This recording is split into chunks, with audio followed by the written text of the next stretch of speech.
Hello everyone. आज जो अपन important MCQ discuss करेंगे वो रिसर्च से है, जो आपके हर नर्सिंग के कॉम्पिटेटिव एग्जाम के लिए इंपॉर्टेंट है और very very important question discuss करेंगे, जो सीधे के सीधे वन लाइनर क्वेश्चन है और बार बार रिपीट होते हैं। इसके बाद एक्सप्लेनेशन जो है वो थ्योरी की क्लास में मिल जाएगा इसका रिलेटेड, अगर आपको वास्तव में ज्यादा टाइम उसमें इन्वेस्ट करना है और आप ज्यादा इंटरेस्टेड हो उसको स्टडी करने के लिए। लेकिन यहाँ पे जो क्वेश्चन प्रीवियस में पूछे गए और किस टाइप के क्वेश्चन आते हैं उसके बारे में ब्रीफली और क्विकली अपन डिस्कस करेंगे। क्वेश्चन आपके स्क्रीन पे है, जल्दी से आंसर देने की कोशिश कीजिए। फर्स्ट क्वेश्चन आपकी स्क्रीन पे है, फटाफट से आंसर कीजिए। तो क्वेश्चन क्या बता रहा है, a blueprint for the conduction of the study. कोई भी रिसर्च की स्टडी करनी है आपने, जैसे आपकी फोर्थ ईयर में की होगी, मास्टर में की होगी और आपके स्टूडेंट भी कर रहे होंगे अभी, तो जो आपने स्टडी की है तो उसका ब्लूप्रिंट क्या है? ब्लूप्रिंट फ्रेमवर्क या अपना कोई भी आर्किटेक्चर होता है घर का, उसका जो ब्लूप्रिंट देता है, एक ब्रीफली आइडिया देता है, वो क्या है, ये है आपका क्वेश्चन। तो उसके बेस पे आप स्टडी कर पाओगे। Pilot study, research hypothesis, research design या डाटा कलेक्शन टूल। तो आपको क्वेश्चंस देख के पता चल गया होगा सर ब्लूप्रिंट तो क्या कहलाता है। एक तरह से उसे क्या नाम से जानते हैं? डिजाइन। क्या अगर नॉर्मल लाइफ में देखें तो डिजाइन हो गया, अगर रिसर्च लाइफ में आप देखो तो कौन सी डिजाइन होगी? तो रिसर्च डिजाइन। क्लियर है क्या हो गई? Research design. अगर रिसर्च करनी है तो आपको जो ब्लूप्रिंट या फ्रेमवर्क को फॉलो करना पड़ेगा, उसे क्या बोलेंगे? Research design. तो C is the correct answer. I hope आपका सबका करेक्ट आंसर होगा। इसे और किस नाम से जाना जाता है? यही बोल सकते हैं कि blueprint for the conduction of the research क्या है, तो आप बोलोगे सर क्या? Research design. ये दो टाइप की होती है, क्वांटिटेटिव और क्वालिटेटिव, जो अपन थ्योरी क्लासेस में आगे देखेंगे। ये यहाँ पे क्विकली अपन आंसर क्वेश्चन कर रहे हैं क्योंकि लास्ट टाइम में लास्ट मोमेंट पे यही चीजें संभव है और इजीली आप कर पाओगे। All the following are the qualitative research method except. तो जो क्वालिटेटिव रिसर्च, एक तो क्वांटिटेटिव हो गया और क्वालिटेटिव, तो इसमें से कौन सा नहीं है? ये है आपका question sir. Phenomenological, इथनोग्राफिकल, grounded theory या फिर कोरिलेशन। तो क्वालिटेटिव और क्वांटिटेटिव दो टाइप अपन ने देखे थे, है ना। तो अब देखेंगे इसमें से क्वालिटेटिव रिसर्च का पार्ट कौन सा नहीं है, ये है आपका क्वेश्चन। चलिए जल्दी से आंसर कीजिए, which is the correct answer. तो आप बताओगे सर, क्या बताओगे? फटाफट बताइए, क्या बताओगे सर? सर फिनोमिनोलॉजिकल भी है, इथनोग्राफिकल है, ग्राउंडेड थ्योरी भी है, लेकिन कोरिलेशंस क्वालिटेटिव नहीं है, ये क्या है? क्वांटिटेटिव है। एग्जैक्टली, एम आई राइट? क्लियर है सब? कोई किसी को डाउट तो नहीं है? तो याद रखना इस पे क्वेश्चन जरूर जरूर जरूर बनेगा। ये भी रिसर्च डिजाइन का एक टाइप है। तो ये वाला क्वालिटेटिव है और क्वांटिटेटिव है, और ये तीनों क्या है? क्वालिटेटिव रिसर्च डिजाइन है। क्लियर? चलिए नेक्स्ट क्वेश्चन का फटाफट से आंसर कीजिए, जल्दी से आंसर कीजिए, which is the correct answer. Okay, ये वेरी वेरी इंपॉर्टेंट की दृष्टिकोण से क्वेश्चन आएगा। ये क्वेश्चन कैसे आएगा आप बताओगे सर? वेरी इंपॉर्टेंट क्वेश्चन आपको देखने मिलने वाला है, एकदम में ध्यान रखना। द एक्सटेंट और degree to which a tool measure what is suppose to measure. What is supposed to measure? चलिए, जो टूल या टेस्ट कोई भी या फिर इंस्ट्रूमेंट बनाया है, वो जो मेजर करना चाहिए और वो चीज मेजर करता है, उसे क्या बोलते हैं सर? रिलायबिलिटी बोलते हैं, वैलिडिटी बोलते हैं, स्पेसिफिसिटी बोलते हैं, स्टेबिलिटी बोलते हैं। चलिए जल्दी से आंसर कीजिए। तो यहाँ पे होता है, कोई भी इंस्ट्रूमेंट होता है या टेस्ट होता है, वो टूल होता है, वो क्या ऑलरेडी मेजर करता है? वो सपोज टू मेजर, उसका जो फंक्शन है वही मेजर करेगा। जैसे वेट मशीन है, तो वेट मशीन क्या मेजर करेगा? वेट मेजर करेगा, हाइट तो आपका मेजर नहीं करेगा, ठीक है। अब टूल इज वैलिड, कौन सा tool is valid? If it measure researcher intended to measure, जो रिसर्चर मेजर करने वाला है और वही चीज मेजर कर रहा है, तो आपका टूल वैलिड है। अगर वेट मशीन वेट को मेजर कर रहा है तो आपका टूल वैलिड है, और ये आपका क्या कहलाता है सर? वैलिडिटी। क्या कहलाता है? Validity. B is the correct answer. कौन सा करेक्ट आंसर था? B is the correct answer. तो याद रखना, ये दोनों क्वेश्चंस मेरे पास रखे हैं, उसका रीजन ये है, इन दोनों में से क्वेश्चन आता है। अब एक तो हो गया वैलिडिटी, या फिर टेस्ट या फिर instrument measure what is suppose to measure, what is intended to measure आ जाए, तो ये आपका हो गया वैलिडिटी। लेकिन क्वेश्चन इस तरीके से पूछे, the degree of consistency with which an instrument measures the attribute it is suppose to measuring is called. अब यहाँ पे दोनों वर्ड है ना, दोनों वर्ड है, ध्यान रखना। यहाँ पे भी सपोज टू मेजर लिखा हुआ है। लेकिन अब आपने वेट मशीन आपने किसी कंपनी का ले लिया, अगर एक वेट मशीन पे आप चेक कर रहे हो वेट, ठीक है, तो 70 kg आ गया, फिर वापस चेक किया थोड़ी देर बाद फिर भी 70 kg आ रहा है, तो कंसिस्टेंटली सेम रिजल्ट प्रोड्यूस करता है, ठीक है। तो याद रखना, अगर डिग्री ऑफ कंसिस्टेंसी आ जाए तो आपका क्या आ जाएगा इसका आंसर? रिलायबिलिटी। क्या आ जाएगा? रिलायबिलिटी। ये याद रखना, ये दोनों क्वेश्चन कॉन्ट्रैक्टरी है और ये यहाँ पे हर टाइम क्वेश्चन बनता है। उसको और थोड़ी सी स्पेसिफाई करे और थोड़ा सा लिखे, तो यहाँ पे तो पहले तो आंसर आपका मिल गया होगा सर, इसे रिलायबिलिटी है, क्योंकि डिग्री ऑफ द कंसिस्टेंसी के साथ एक्यूरेसी भी रहती है, एक्यूरेट और कंसिस्टेंट साथ में रहता है। Which instrument measure for which it is design to measure. Clear है? ठीक है, तो ये याद रखना, degree of the consistency is and accurate result produce करना किसका काम है? आपके रिलायबिलिटी। ठीक है, क्या काम है? रिलायबिलिटी। कंसिस्टेंसी वर्ड याद रखना, कंसिस्टेंसी किसमें आएगा? कंसिस्टेंसी सेम रिजल्ट प्रोड्यूस करेगा, दैट इज रिलायबिलिटी। ठीक है, इसलिए इसको बोलेंगे कि आपका मेजर क्या है? रिलायबल है ना। क्लियर है? चलो नेक्स्ट, नेक्स्ट क्वेश्चन आपका ये है आपके स्क्रीन पे, चलिए फटाफट से आंसर कीजिए। The subject in a research study behave in a particular manner because they are aware that they are being observe, this is called as. आप कोई रिसर्च स्टडी कर रहे हो या आप किसी स्टूडेंट को ऑब्जर्व कर रहे हो या फिर आप कोई भी पर्टिकुलर पर्सन को ऑब्जर्व कर रहे हो, अब एक्चुअली आइडेंटिकली वो एक्चुअल सिचुएशन में कैसे काम करता था, लेकिन उसको पता है आप ऑब्जर्वर हो, आप उसको ऑब्जर्व कर रहे हो, आप उसको नोटिस कर रहे हो, तो अब डिफरेंट वे में वो बिहेव करेगा, उसे क्या बोलेंगे, ये आपका क्वेश्चन है sir. Hawthorne effect, experimental effect, reactive effect या नोवेल्टी इफेक्ट? चलिए जल्दी से आंसर कीजिए। तो जब इसमें क्या हो जाता है, tendency of the subject to perform better way when they are aware that they are being observe और मॉनिटर। क्लियर है? तो इसको क्या बोलेंगे सर? Hawthorne effect. क्या बोलेंगे? Hawthorne effect. A is the correct answer. क्या करेक्ट आंसर है सर? Hawthorne effect. अगर आप किसी को उसको पता है कि आप ऑब्जर्व कर रहे हो तो वो बेटर तरीके से परफॉर्म करेगा, जबकि एक्चुअल सिचुएशन में वो उस तरीके से परफॉर्म करता है या नहीं भी कर सकता था, लेकिन जब उसको पता रहता है सब्जेक्ट को कि रिसर्चर उसे मॉनिटर कर रहा है या स्टूडेंट को पता होता है टीचर उसको मॉनिटर करता है, तो अगर वो बेटर तरीके से फिर वो साइलेंटली आपका बिहेव करे और पर्टिकुलर वे में बिहेव करे तो उसे क्या बोलते हैं सर? उसे हाउथॉर्न इफेक्ट बोलते हैं। क्या बोलते हैं? हाउथॉर्न इफेक्ट। एक और चीज है यहाँ पे इंपॉर्टेंट जो एग्जाम में पूछता है सर, नोवेल्टी इफेक्ट क्या कहलाता है? नोवेल्टी इफेक्ट का मतलब है सब्जेक्ट एंड रिसर्चर दोनों बिहेव कर ले इन डिफरेंट वे में। ठीक है? कब? जब वो न्यू ट्रीटमेंट से एक्सपोज हो, कोई भी नोवेल्टी इफेक्ट आएगा अगर न्यू सिचुएशन,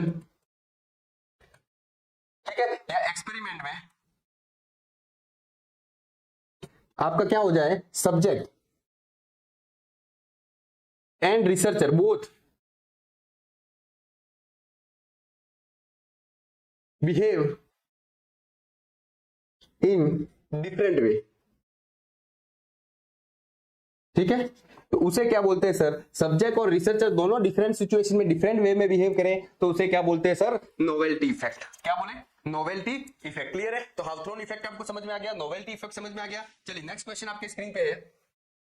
चलिए, अ careful appraisal of the strength and weakness of the study. Important, carefully appraisal करना या एनालिसिस करना, क्या रिसर्च स्टडी के स्ट्रेंथ्स क्या है और रिसर्च स्टडी की वीकनेस क्या है, उसे क्या बोलेंगे sir? Research proposal, action research, research critics और एविडेंस बेस्ड प्रैक्टिस। बहुत इंपॉर्टेंट है। इसमें क्या systemic way of the analysis of the research study क्या करते हैं? इसमें क्या करते हैं sir? Systemic way of analysis of research study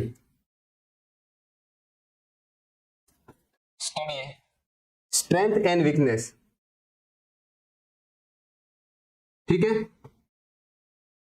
आप रिसर्च स्टडी की जो स्ट्रेंथ है, जो पॉजिटिव चीजें है वो भी बताएंगे, साथ में कोई वीकनेस है तो उसको भी बताएंगे। तो ये क्या कहलाता है सर? Research critic. क्या कहलाता है? Research critic. हमेशा good research critic is must in the very good research. Clear है? तो C is the correct answer. चलिए नेक्स्ट क्वेश्चन आपके स्क्रीन पे है। नेक्स्ट क्वेश्चन आपके स्क्रीन पे है, चलिए फटाफट से आंसर कीजिए, फटाफट से आंसर कीजिए। तो आपका क्वेश्चन है the final step of the research process for a researcher is to. तो रिसर्च प्रोसेस का सबसे फाइनल स्टेप कौन सा है जो रिसर्चर मस्ट फॉलो करता है? Option A utilising the finding, option A utilising the finding, option B analysing the data, option C interpret the finding, option D communicate the finding. चलिए जल्दी से आंसर कीजिए। बहुत बढ़िया, वेरी गुड। तो आपकी जो रिसर्च स्टडी होती है उसमें एग्जैक्टली अपन क्या करते हैं? सबसे पहले क्या करते हैं सर? एनालाइज करते हैं। एक तो प्रपोजल लिया, एनालिसिस ऑफ द डाटा। जब डाटा कलेक्शन करते हैं तो एनालाइजिंग द डाटा, उसको क्या कर देते हैं? एनालिसिस। क्लियर? इसके बाद भी क्या करते हैं? जब आपने एनालाइज किया, कलेक्शन ऑफ द डाटा किया, एनालाइज किया, फिर क्या करते हैं? उसका रिजल्ट दिखाते हैं, इंटरप्रेट करते हैं, फिर उसका क्या करते हैं? इंटरप्रिटेशन। क्या करते हैं अपन? इंटरप्रिटेशन करते हैं। इंटरप्रिटेशन के बाद क्या करेंगे? चलो इंटरप्रिटेशन के बाद क्या करेंगे? कम्युनिकेट करेंगे, डिस्कस करेंगे उसकी फाइंडिंग को। क्या करेंगे? कम्युनिकेट करेंगे, कम्युनिकेट द फाइंडिंग। तो आपका लास्ट प्रोसेस क्या रहेगा? तब कुछ हो जाने के बाद रिसर्च की जो डाटा होगी उसकी फाइंडिंग का क्या करेंगे? तो यूटिलाइज द फाइंडिंग, उसको यूटिलाइज करेंगे, यूटिलाइज करेंगे और यूज करेंगे। ठीक है? तो उसके बेस पे आपका क्वेश्चन था final step of the research कौन सा है? Utilising the finding. A is the correct answer. कौन सा करेक्ट आंसर है? A is the correct answer. ये भी आपके क्वेश्चंस में देखने मिलने वाला है। चलिए नेक्स्ट क्वेश्चन आपकी स्क्रीन पे है। नेक्स्ट क्वेश्चन आपकी स्क्रीन पे है, चलिए जल्दी से आंसर कीजिए। Which of the following is not true about the characteristic of the good research. तो गुड रिसर्च की कैरेक्टरिस्टिक में कौन सा चीज नहीं आती है?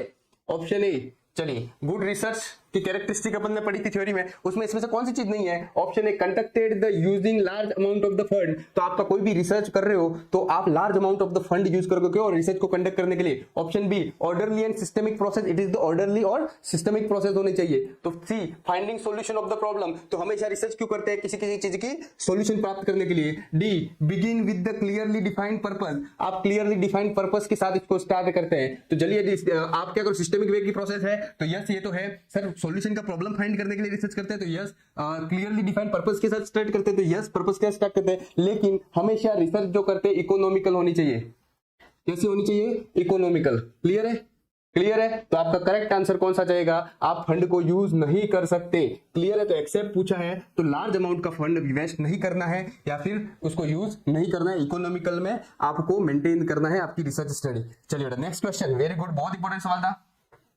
The terminology used to explain the number of the subject recruited to participate in the study declined during the course of the study। आप मान लो ये रिसर्च स्टडी कर रहे हो, रिसर्च स्टडी कर रहे हो, है ना? आपकी ये रिसर्च स्टडी की पूरी स्टेप्स है, first step, second step, third step, fourth step, 5 step, 6 step, जब फाइनल स्टेप तक, तो पूरे जब तक रिसर्च करोगे तो during course of the research मान लो आपके पास 10 सैंपल थे। कितने थे? 10 सैंपल थे। धीरे धीरे 7 हो गए, धीरे धीरे 5 ही बचे। तो इस प्रोसेस को क्या बोलते हैं? वेरिएबिलिटी बोलते हैं, हेट्रोजेनिसिटी बोलते हैं, होमोजेनिसिटी बोलते हैं, एट्रिशन बोलते हैं। आई होप आपको क्वेश्चन समझ में आया होगा।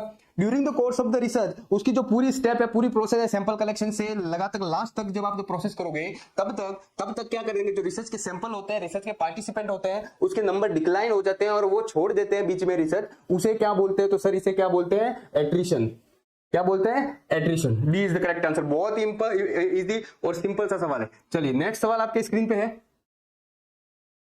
चलिए, Examining the cause and effect relationship between variables under highly controlled condition। आप cause and जो effect होता है, मतलब independent variable and dependent variable, independent को कॉज बोलते हैं और डिपेंडेंट को इफेक्ट बोलते हैं ना। तो इन दोनों के बीच जो रिलेशनशिप होती है उसे क्या बोलेंगे? कौन सी कंडीशन में? हाईली कंट्रोल्ड कंडीशन में। Option A correlation research, experimental research, descriptive research और क्वासी एक्सपेरिमेंटल रिसर्च। चलिए जल्दी से आंसर कीजिए, जल्दी से आंसर कीजिए। तो कॉज एंड इफेक्ट रिलेशंस के यूजुअली देखें तो अगर मैं रेगुलरली एक्सरसाइज करता हूं तो ये क्या इंडिपेंडेंट वेरिएबल है? तो रेगुलरली एक्सरसाइज करने से क्या मेरा वेट मेंटेन होगा? तो यस होगा, तो ये इफेक्ट है। मैं स्मोकिंग करता हूं, है ना, स्मोकिंग करने से मेरे को लंग कैंसर हो सकता है? तो हाँ हो सकता है। तो ये इंडिपेंडेंट वेरिएबल और डिपेंडेंट वेरिएबल। अब स्मोकिंग स्टॉप कर दूंगा तो क्या मुझे लंग कैंसर होने के चांसेस कम होते हैं? तो हाँ यस ये होते हैं। तो दो वेरिएबल के बीच में जो क्या होता है रिलेशनशिप होती है कॉज एंड इफेक्ट को, उसके और उसमें क्या कंट्रोल कंडीशन। कंट्रोल कंडीशन मतलब कभी भी रिसर्च अपन करते हैं तो क्या करते हैं? एक्सपेरिमेंट करते हैं उसमें। तो ये आपका करेक्ट आंसर होगा सर। कंट्रोल कंडीशन में तो क्या कहलाएगा सर? Experimental research. लेकिन कॉज एंड इफेक्ट की रिलेशन किसमें? दो वेरिएबल के उसमें कंट्रोल कंडीशन में करने वाली चीज को क्या बोलेंगे सर? Experimental research. समझ में आ गया? ये चीज समझ में आ गया? ओके चलो, चलिए नेक्स्ट क्वेश्चन आपके स्क्रीन पे है। नेक्स्ट क्वेश्चन आपकी स्क्रीन पे है। क्वेश्चन क्या बताता है? From which of those population does the researcher select the actual study sample out of the following. कौन सी पॉपुलेशन से रिसर्चर सेलेक्ट करता है? क्या एक्चुअल जो सैंपल उसे सेलेक्ट करना है, इसे क्या बोलते हैं? सबसे पहले आप रिसर्च स्टार्ट करते हो तो कहां करते हो और कहां से आप सैंपल सेलेक्ट करते हो? तो sample that are accessible to the researcher from which the sample selected for the study. तो इसका मतलब क्या है? जो चीज असेसेबल होती है, सबसे पहले अपन रिसर्च क्या करते हैं? आप जो असेसेबल है, जहां तक आप पहुंच सकते हो उसी तो पॉपुलेशन में सेलेक्ट करते हो ना। सबसे पहले जब पॉपुलेशन सेलेक्ट करते हैं एक्चुअली वो असेसेबल में करते हैं। किसमें से? असेसेबल। टारगेट पॉपुलेशन यहां पे इंपॉर्टेंट है। तो टारगेट पॉपुलेशन का मतलब है sample in which researcher want to generalise the finding. जहां पे टारगेट पॉपुलेशन, अब मान लो मैं कोई भी रिसर्च कर रहा हूं, है ना, अब टारगेट पॉपुलेशन वो है जहां पे तुम जनरलाइज करने वाले हो उस रिजल्ट को, उसे क्या बोलते हैं? Target population. लेकिन यहां पे कौन सा करेक्ट आंसर है? A is the correct answer. चलिए नेक्स्ट क्वेश्चन। क्वेश्चन क्या है? Probability sampling includes all of the following technique except. तो प्रोबेबिलिटी सैंपलिंग, प्रोबेबिलिटी मतलब सबको इक्वल चांस मिलेगा। Every sample get the chance to selected equally, ठीक है, रैंडमाइजेशन मेथड यूज कर रहे हैं इसमें। तो उसका एक्सेप्ट पूछा है, कौन सा प्रोबेबिलिटी सैंपलिंग में नहीं है sir? Systemic sampling, simple random sampling, purposive sampling, cluster sampling. चलिए जल्दी से आंसर कीजिए। तो आपका systemic sampling, sample randomisation and cluster sampling, ये तो आपके पार्ट है किसके? रैंडमाइजेशन के लिए। और प्रोबेबिलिटी के, ठीक है। नॉन प्रोबेबिलिटी के अंदर आता है सर पर्पसिव सैंपलिंग, इसे और किस नाम से जानते हैं सर, जजमेंटल सैंपलिंग। इसमें सबको इक्वल चांसेस नहीं होते हैं सिलेक्शन के, तो आपका करेक्ट आंसर एक्सेप्ट पूछा है, इसलिए यहां पे कौन सा बी है, और ये वेरी इंपॉर्टेंट है, आपके एग्जाम में आपको देखने को मिल सकता है। क्लियर है, आपके एग्जाम में आपको देखने को मिल सकता है, सी इज द करेक्ट आंसर। चलिए नेक्स्ट क्वेश्चन आपके स्क्रीन पे है। क्वेश्चन क्या बताया है, which of the following is not the element of the inform consent. Very good, consent से क्वेश्चन हमेशा पूछता है एग्जाम में, तो याद रखना इन्फॉर्म कंसेंट का कौन सा पार्ट नहीं है, ये है आपका क्वेश्चन। चलिए जल्दी से आंसर कीजिए सर, इन्फॉर्म कंसेंट में पर्पस ऑफ द स्टडी बताते हैं क्या। Option A, offer answer only selected question. आप रिसर्चर जब कोई क्वेश्चन पूछता है सैंपल, तो आप जब सेलेक्टेड क्वेश्चन के आंसर देंगे। Option C, subject selection process, जो सब्जेक्ट सिलेक्शन प्रोसेस है वो मेंटेन करते हैं कि नहीं करते हैं। D, alternative procedure if any are disclose, तो इसका मतलब क्या होता है, अल्टरनेटिव प्रोसीजर यूज करते हैं, है ना, जो ऑलरेडी अगर यूज करेंगे तो ऑलरेडी डिस्क्लोज करना है, ऑलरेडी डिस्क्लोज अपन को करना है। तो इस सब अगर कंसेंट लेना है तो सब कुछ चीजें पहले तो आपको इन्फॉर्मेशन देनी है, इसके बाद ही करेंगे। थ्रू आउट द रिसर्च क्या चीज वो मेंटेन करेंगे। अगर ये सक्सेस नहीं हुआ एक्सपेरिमेंट, तो दूसरा कौन सा कर सकते हैं, पूरी डिटेल में इंफॉर्मेशन आपको देनी है। तो पर्पस ऑफ द स्टडी बतानी है, yes purpose of the study बतानी है। सब्जेक्ट सिलेक्शन प्रोसेस बताना है, आप कैसे सब्जेक्ट को सिलेक्ट करेंगे वो भी बताना है। सी, अल्टरनेटिव प्रोसीजर ही पहनी या डिस्क्लोज, तो अगर अल्टरनेटिव कोई प्रोसीजर करने वाले तो पहले से बताना, अगर ये सक्सेस नहीं हुआ तो हम ये चीज कर सकते हैं। लेकिन ऐसा आपके सभी क्वेश्चन रिसर्च सब्जेक्ट के आपको आंसर करना है, ऐसा नहीं आप सिलेक्टेड क्वेश्चन को ही आंसर करोगे। तो एक्सेप्ट पूछा हुआ है, नॉट पूछा हुआ है, तो इसके अनुसार इसका बी करेक्ट आंसर हो गया है। आई होप अपन ने रिसर्च के बहुत बेहतरीन, बहुत इंपॉर्टेंट एमसीक्यू सेशन कंप्लीट किए, ये आपके लिए जरूर हेल्प करेंगे आपके आने वाले अपकमिंग एग्जाम में। इसी तरीके से अगर आप और रिसर्च के क्वेश्चंस भी डिस्कस करना चाहें तो आप जरूर हमें जुड़े, बिलो नीचे जो नंबर आपके स्क्रॉल हो रहा है या फिर नीचे लिंक दी गई है, आप उसको जरूर डाउनलोड करें, जरूर हम आपकी हेल्प करने की कोशिश करेंगे। Thank you very much.